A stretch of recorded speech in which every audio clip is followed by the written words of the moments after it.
வணக்கம் மக்களே! விஜய் அவர்கள் பொதுமக்கள சந்திக்கிறதுக்காக பர்மிஷன் கேட்குறாரு. ஆனா அதிகாரிங்க என்ன பண்றாங்க, அவருக்கு குறுகலான இடம், நெருக்கடியான இடம், முட்டு சந்து இந்த மாரி இடங்களா பார்த்து குடுக்குறாங்க. அவர பார்க்கறதுக்கு பல லட்சம் மக்கள் வருவாங்க. ஆனா இவங்க குடுக்குறது பார்த்தீங்கன்னா, ஒரு நெருக்கடியான இடம், ஒரு முட்டு சந்து, குறுகலான இடம், மக்கள் நெருக்கடியோட நிக்கிற இடம், இந்த மாரி இடத்த தான் அவங்க செலக்ட் பண்ணி தராங்க. இங்க பர்மிஷன் இல்ல, அங்க பர்மிஷன் இல்ல. இவங்களே குடுக்குறாங்க. நம்ம அ டிவிகே தலைவர் விஜய் அவர்களுடைய நிர்வாகிகள் குடுக்குறாங்க. இந்த மாரி எனக்கு இந்த இடம் வேணும். எனக்கு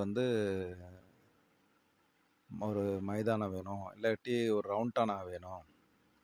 இல்லாட்டி ஒரு 4 முக்கு சந்து வேணும். 4 முக்கு ரோடு வேணும்.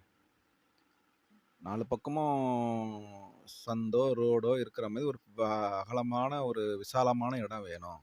ஸோ இந்த மாரி அவங்க கேட்குறாங்க. பட் ஆனா இவங்க அங்க பர்மிஷன் இல்ல, இங்க பர்மிஷன் இல்ல.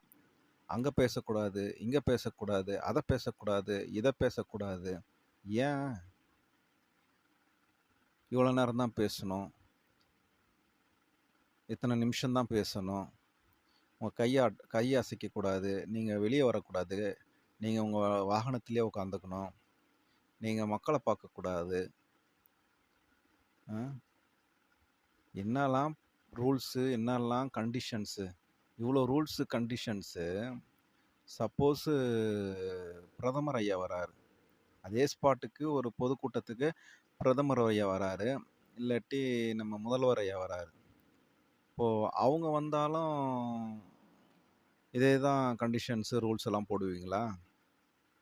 அங்கலாம் நடக்காதுல்ல. அவங்கள்ட்டலாம் நடக்காதுல்ல. அவங்கள்ட்ட போட மாட்டீங்கல்ல. அப்போ ஏன் ஏன் விஜய் சாருக்கு மட்டும் இவ்ளோ ரூல்ஸு, இவ்ளோ கண்டிஷன்ஸு? ஏன்?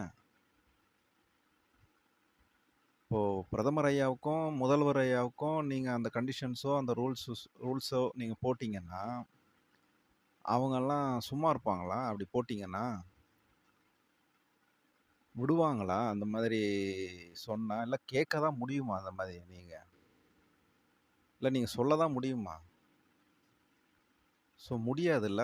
அப்புறம் ஏன் ஒரு அம் புதிய தலைவர், அவர் இப்ப தான் வந்திருக்காரு ஃபீல்டுக்கு. அவருக்கு மட்டும் ஏன் இந்த மாதிரி ஒரு கண்டிஷன்ஸு?